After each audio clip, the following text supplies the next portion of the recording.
Welcome back to Boys on Film. Today, a review of American Animals. So, Raj, you've seen this. I've not seen it. You saw it at the South by Southwest Festival. Yep. I saw American Animals at South by Southwest, my annual pilgrimage to everything new in music and film. Very jealous. Not being. We're going to get you there one day. Yeah, next year, definitely. But this is a true story. It stars Evan Peters of American Horror Story fame. And basically, it is 4 guys who just live in a little small town, and not a whole heck of a lot is going on for them. You ever feel like you're waiting for something to happen?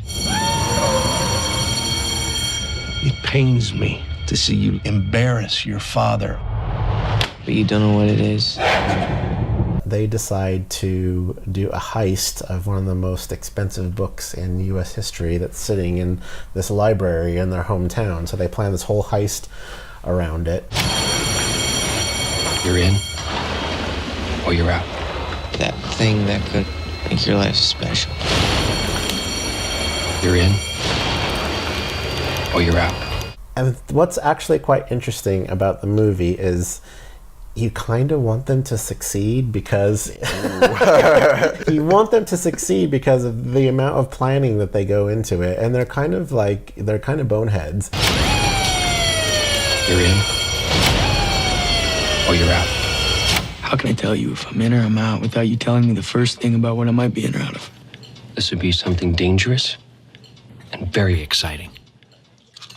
But they're so dumb about it, but you just want them to succeed because there's something quite innocent in what they're doing. I mean, yeah, they are committing a massive crime, and you sort of end up liking the guys. It's just one of those films that you're just like, you're so entranced with every scene, and you're just like, come on, get the painting. Oh yeah, knock her over the head, make sure she's out.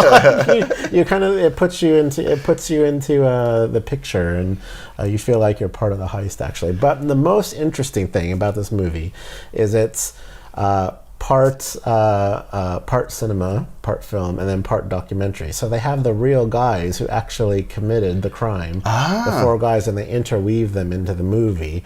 And it's funny because they'll play out these scenes in the movie, and then they'll put in a scene with the actual character or the actual guy who did it, and his story's a little different. So it's kind of like making it very cinematic and a little bit funny documentary at the same time. Sounds a bit like I, Tonya. That's what they did with that movie. A little bit, with but the talking heads. But these are the real guys that committed the crime. Yeah. This was definitely one of my must-see films at South by Southwest this year. It doesn't come out till June, but yeah, when it starts to, you'll see the trailer just came out. You can probably see a bit of the trailer in this review, but make sure you put it on your list. It's definitely worth seeing. Evan Peters. Fantastic job in this film. I'm a big fan of his from American Horror Story. He's just fantastic. That was the draw for me. But yeah, I highly recommend it. And it's got the woman from The Handmaid's Tale. Don't know her name. She plays up on the screen. She plays the evil librarian. So they have to get past her to. She's not typecasted, so is she? The evil librarian. Evil person. They have to get past her, and in the heist, they all dress up as old men to try to get in there and get a viewing of this book, and then Can you please not touch the model?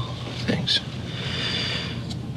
But it is again one of those movies after the film, I'm like, Wikipedia, what actually happened? And they tell you what happens to each of the characters at the end of the film. But quite interesting, and this is not really a part of the story, but one of the beautiful things about South by Southwest is one of the main characters, he wants to be an artist, and he plans this heist of stealing this art book with the flamingo that you saw in it, and then anyways, after the movie, they all did a bit of time in jail, as they should, but he actually does become an artist, and he paints this whole bird series, and so after the film, we were all given original posters from the guy in the film, which was kind of cool.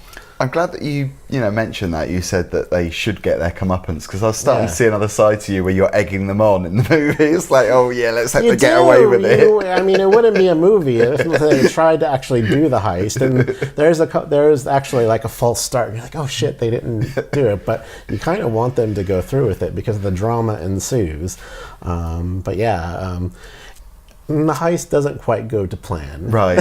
That's all you need to say. No plot spoilers in this video.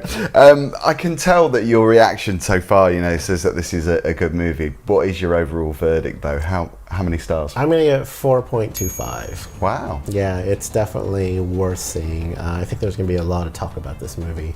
And the fact that it is a bit different, and it actually has a real cast and the real characters that the cast is based on, and they interweave their stories. It's so interesting. I haven't seen it done very well before. Yeah, they've done this really well. So. I mean, it's it's a seriously dramatic storyline, isn't it? But it does look like there's a bit of comedy in there. I mean, the guy's dressed up in old men's old men's costumes. It's like that's quite tongue in cheek. Oh yeah.